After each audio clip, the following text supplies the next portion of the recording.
औज़ बिल्लाहि मिनश्शैतानिर्रजीम बिस्मिल्लाहिर्रहमानिर्रहीम। अल्लाहुम्मा सल्लि अला मुहम्मदिन व अला आलि मुहम्मदिन कमा सल्लैता अला इब्राहीम व अला आलि इब्राहीम इन्नका हमीदुम मजीद। नाज़रीन इकराम, लाखों करोड़ों दरूद नबी पाक सल्लल्लाहु अलैहि वसल्लम की ज़ाते बाबरकात पर कि जिनके सदके से ये दुनिया जो है वो जी रही है। नाज़रीन इकराम, आज का टॉपिक बहुत अहमियत का हामिल, कुरान और सुन्नत के हवाले से हम बात करें। सूरह निसा में अल्लाह पाक ने खोल खोल कर वरासत के हवाले से बताया कि किस वारिस का कितना हिस्सा है। नाज़रीन इकराम, अगर कोई किसी का वरासती प्रॉपर्टी खाता है तो उसकी बख्शिश नहीं हो, क्योंकि ये अल्लाह की हदूद है, और जो अल्लाह की हदूद क्रॉस करेगा उसने हमेशा जहन्नम में रहना है, उसकी बख्शिश नहीं होनी। आइए आज हम देखते हैं कि वफात के बाद किस वारिस को कितना हिस्सा मिलेगा। नाज़रीन इकराम, जायदाद हकदारों में तकसीम उस वक्त होगी फौत होने वाले शख्स के ऊपर अगर कोई कर्ज वाजिब है वो दिया जाए, और अगर उसने कोई वसीयत की हुई है उसके बाद जायदाद तकसीम। वसीयत जो होती है वो टोटल प्रॉपर्टी का 1/3 हो सकती है, उससे ज़्यादा नहीं हो सकती। अगर वो ज़्यादा करेगा तो 1/3 ही मानी जाएगी। यानी कि वसीयत पे अमल कर दिया, उसके ऊपर कोई कर्ज था वो दे दिया, उसके बाद वो जायदाद जो है तकसीम होगी उसके वारसों में। नाज़रीन इकराम, अगर साहिब जायदाद खुद अपनी जायदाद तकसीम करे तो उस पर वाजिब है कि पहले अगर कोई कर्ज है तो इसे उतारे, जिन लोगों से उसने वादे किए हैं इन वादों को पूरा करे, और तकसीम के वक्त जो रिश्तेदार यतीम और मस्कीन हाजिर हो इनको भी कुछ दे। अगर साहिब जायदाद फौत हो गया है, ये जो है ना अपनी ज़िंदगी में तकसीम करने से तमलीग कहते हैं, ख़ानदानी तकसीम। अगर साहिब जायदाद फौत हो गया और उसने कोई वसीयत नहीं की और ना ही जायदाद तकसीम की, तो मतवफ़ी पर वाजिबुल अदा कर्ज अदा करने के बाद जायदाद सिर्फ हकदारों में ही तकसीम होगी। अगर तो वो जिंदा है तो फिर वो यतीमों मस्कीनों को भी दे सकता है अपने उसमें से, लेकिन वो जो शरी वारस मुस्तकबिल में बनेंगे जो हैं उनको नहीं उससे वो महरूम कर सकता। तो जायदाद की तकसीम में जायज़ हकदार कौन कौन से हैं? साहिब जायदाद मर्द हो या औरत, इनकी जायदाद की तकसीम में जायदाद के हकदार औलाद, वालिदैन, बीवी और शौहर होते हैं। अब ये आपने गौर से अच्छे तरीके से समझ लेना है। इसमें एक कंडीशन है, अगर साहिब जायदाद के वालिदैन नहीं हैं तो जायदाद अहले खाना में ही तकसीम होगी, कि अपने ही बीवी बच्चों में। अगर साहिब जायदाद कलाला हो और इसके सगे बहन भाई भी ना हों तो कुछ हिस्से सौतीले बहन भाइयों को जाएगा, और बाकी नज़दीकी रिश्तेदारों में जो ज़रूरतमंद हों, नाना नानी, दादा दादी, खाला मामू, पुप्पी, चचा, ताया या इनकी औलाद को मिलेगा। कलाला से मुराद है कि उसकी ना बीवी है, ना बच्चे हैं, ना सगे बहन भाई हैं, तो वो उसका कुछ हिस्सा सौतेले बहन भाइयों को जाएगा और बाकी नज़दीकी रिश्तेदारों को जो ज़रूरतमंद हो, नाना नानी, दादा दादी, खाला मामू, पुप्पी, चचा, ताया वगैरह को। नाज़रीन किराम, शौहर की जायदाद में बीवी या बीवियों का हिस्सा क्या होगा? शौहर की जायदाद में बीवी का हिस्सा 1/8 या चौथाई है। अगर एक से ज्यादा बीवियां होंगी तो इनमें वही हिस्सा तकसीम होगा, यानी कि 1/8 या 1/4 ही तकसीम होगा। 4 बीवी हैं तो 1/8 जायदाद का लेके उनमें बराबर तकसीम कर दिया जाएगा। अगर शौहर की औलाद है तो जायदाद का 1/8 हिस्सा बीवी का है। अगर औलाद है तो फिर 1/8 हिस्सा मिलेगा बीवी को। अगर इशू लेस है, औलाद नहीं है, तो फिर 1/4।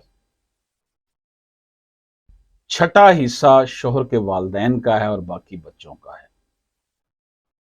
अगर शौहर की औलाद में फक्त लड़कियां ही हैं तो या जायद, तो जायदाद का 2/3 हिस्सा लड़कियों का होगा, 2/3 हिस्सा बीवी के लिए, 1/8 हिस्सा होगा, और जायदाद का छठा हिस्सा शौहर के वालिदैन के लिए। नाज़रीन इकराम, अगर शौहर की औलाद में सिर्फ एक लड़की हो तो जायदाद का निसफ हिस्सा लड़की का है, बीवी के लिए जायदाद का 1/8 हिस्सा है, और शौहर के वालिदैन के लिए छठा हिस्सा है। अगर शौहर की औलाद नहीं है तो बीवी का हिस्सा चौथाई होगा, 1/4 होगा इशू लेस के लिए, यानी कि औलाद नहीं है, और बाकी जायदाद शौहर के वालिदैन की होगी। अगर कोई बीवी शौहर की जायदाद की तकसीम से पहले फौत हो जाती है तो इसका हिस्सा नहीं निकलेगा। अगर बेवा ने शौहर की जायदाद की तकसीम से पहले दूसरी शादी कर ली तो इसको हिस्सा नहीं मिलेगा, और अगर बेवा ने हिस्सा लेने के बाद शादी की तो इससे हिस्सा वापस नहीं लिया जाएगा। बीवी की जायदाद में शौहर का हिस्सा क्या है जी? बीवी की जायदाद में शौहर का निसफ हिस्सा या चौथाई है। अगर बीवी की औलाद नहीं है तो शौहर के लिए जायदाद का निसफ हिस्सा है, और निसफ हिस्सा बीवी के माँ बाप का है। अगर बीवी की, अब देख रहे हैं, पहले हमने शौहर का देखा था, अब बीवी का देख रहे हैं। अगर बीवी की औलाद है तो शौहर के लिए जायदाद का चौथाई 1/4 हिस्सा और छठा हिस्सा बीवी के माँ बाप का और बाकी बच्चों का है। अगर बीवी की औलाद में फक्त लड़कियां ही हों, 2 या जायद, तो जायदाद का 2/3 हिस्सा लड़कियों का होगा, शौहर के लिए चौथाई हिस्सा होगा और बाकी जायदाद बीवी के वालिदैन के लिए। अगर बीवी की औलाद में सिर्फ एक लड़की हो तो जायदाद का निसफ हिस्सा लड़की का है, शौहर के लिए जायदाद का चौथाई हिस्सा है और बीवी के वालिदैन का छठा हिस्सा है।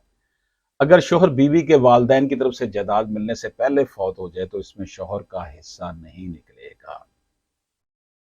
अगर बीवी अपने वालिदैन की जायदाद तकसीम होने से पहले फौत हो गई, इसके बच्चे हैं, तो बीवी का अपने वालिदैन की तरफ से हिस्सा निकलेगा और इसमें शौहर का हिस्सा चौथाई होगा, बाकी बच्चों को मिलेगा।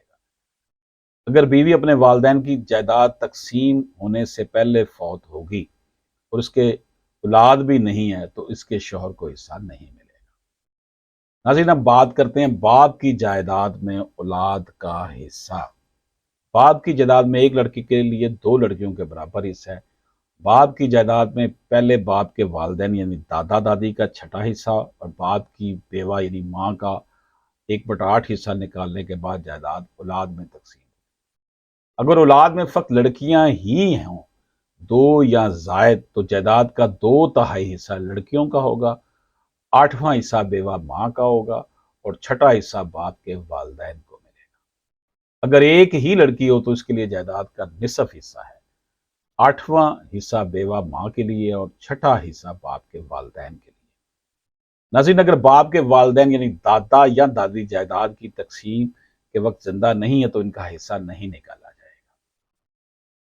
नाज़रीन इकराम, अगर कोई भाई बाप की जायदाद की तकसीम से पहले फौत हो गया और उसकी बेवा और बच्चे हैं तो भाई का हिस्सा मुकम्मल तरीके से निकाला जाएगा।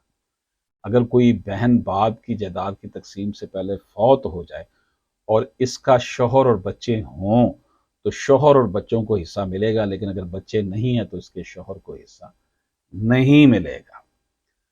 नाज़रीन इकराम, अब हम आते हैं माँ की जायदाद में औलाद का हिस्सा। माँ की जायदाद में एक लड़के के लिए 2 लड़कियों के बराबर हिस्सा है। जायदाद माँ के वालिदैन यानी नाना नानी और बाप का हिस्सा निकालने के बाद औलाद में तकसीम होगी, और अगर औलाद में फक्त लड़कियां ही हों, 2 या जायद, तो जायदाद का 2/3 हिस्सा लड़कियों का है, बाप के लिए चौथाई हिस्सा है और बाकी जायदाद माँ के वालिदैन के लिए है। और अगर औलाद में सिर्फ एक लड़की हो तो जायदाद का निसफ हिस्सा लड़की का है, बाप के लिए जायदाद का चौथाई हिस्सा है और माँ के वालिदैन का छठा हिस्सा है। अगर माँ के वालिदैन तकसीम के वक्त जिंदा नहीं है तो इनका हिस्सा नहीं निकाला जाएगा। नाज़रीन करम, और अगर बाप भी जिंदा नहीं है तो बाप का हिस्सा भी नहीं निकाला जाएगा। माँ की पूरी जायदाद इसके बच्चों में तकसीम होगी। अगर माँ के पहले शौहर से कोई औलाद है तो बच्चे भी माँ की जायदाद में बराबर के हिस्सेदार होंगे। नाज़रीन करम, अब आते हैं हम बेटे की जायदाद में वालिदैन का हिस्सा। अगर बेटे की औलाद हो तो वालिदैन के लिए जायदाद का छठा हिस्सा है। अगर वालिदैन में सिर्फ माँ हो तो छठा हिस्सा माँ को मिलेगा, और अगर सिर्फ बाप हो तो छठा हिस्सा बाप को मिलेगा, और अगर दोनों हो तो छठा हिस्सा दोनों में बराबर तकसीम होगा। अगर बेटे की औलाद नहीं है लेकिन बेवा है और बेवा ने शौहर की जायदाद के तकसीम होने तक शादी नहीं की तो इसको जायदाद का चौथाई हिस्सा मिलेगा और बाकी जायदाद बेटे के वालिदैन की होगी।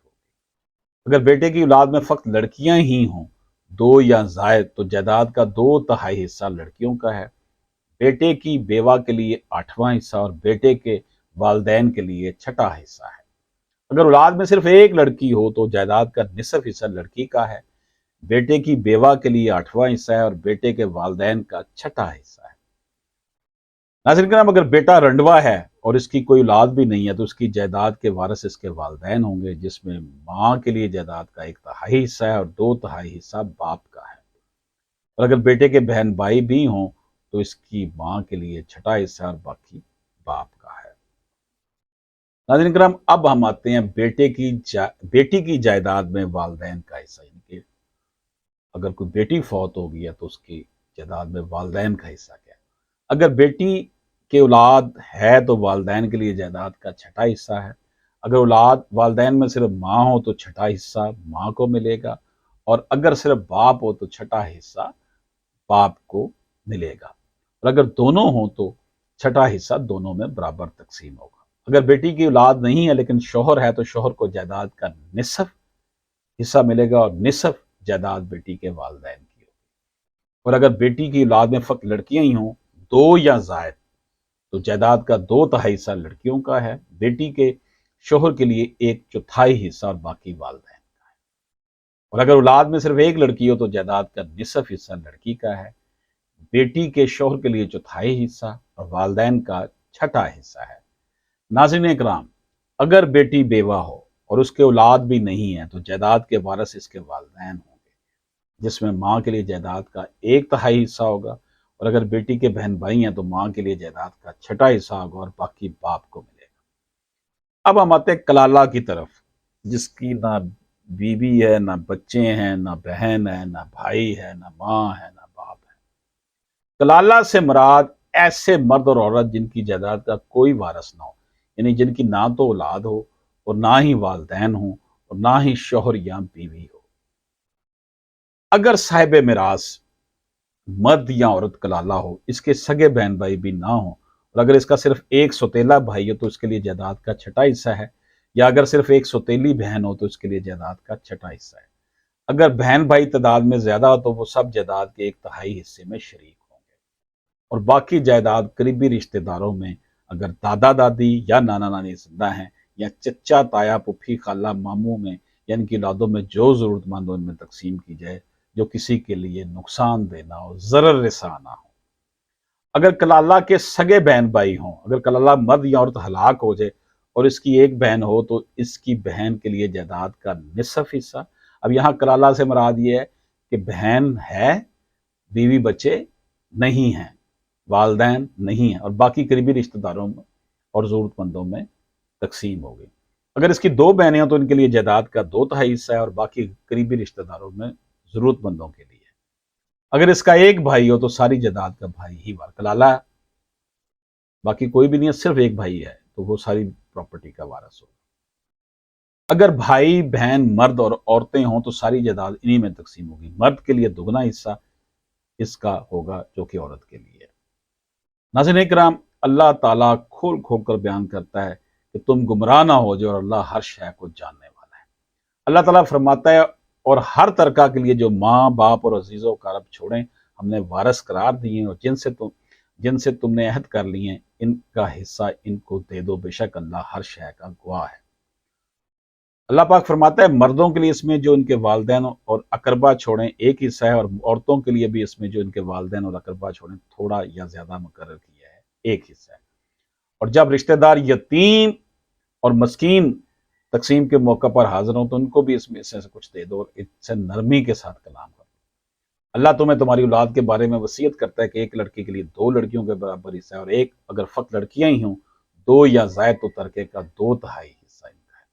اگر وہ ایک ہی لڑکی ہے تو اس کے لیے نصف ہے، اور والدین میں سے ہر ایک کے لیے اگر متوفی کی اولاد ہو تو ترکے کا 6واں حصہ ہے، اگر متوفی کی کوئی اولاد نہ ہو تو اس کے والدین ہی اس کے وارث ہیں۔ ناظرین کرام، سورہ نساء میں اللہ پاک نے کھول کھول کر ہر کسی کا حصہ بتا دیا ہے۔ تو یہ آج ہم نے آپ سورہ نساء کو پڑھیں، تفصیل کے ساتھ آپ کو ملے گا، اور جو حصے ہم نے آپ کی خدمت میں تقسیم کے بتائے ہیں کہ اس وفات کے بعد کس وارث کو کتنا حصہ ملے گا، یہ کھول کھول کر بتا دیا ہے۔ ایک بات یاد رکھیں، ہمارے معاشرے میں بیٹیوں بہنوں کو وراثت سے محروم کیا جاتا ہے، جو کہ سنگین جرم ہے۔ اس بندے کی بخشش نہیں ہونی، وہ ہمیشہ جہنم میں رہے گا۔ جس نے کسی کا بھی وراثتی حق مارا ہو۔ اس کے ساتھ ہی اشرف اعظمی ایڈوکیٹ کو اجازت دیجیے۔ اللہ حافظ۔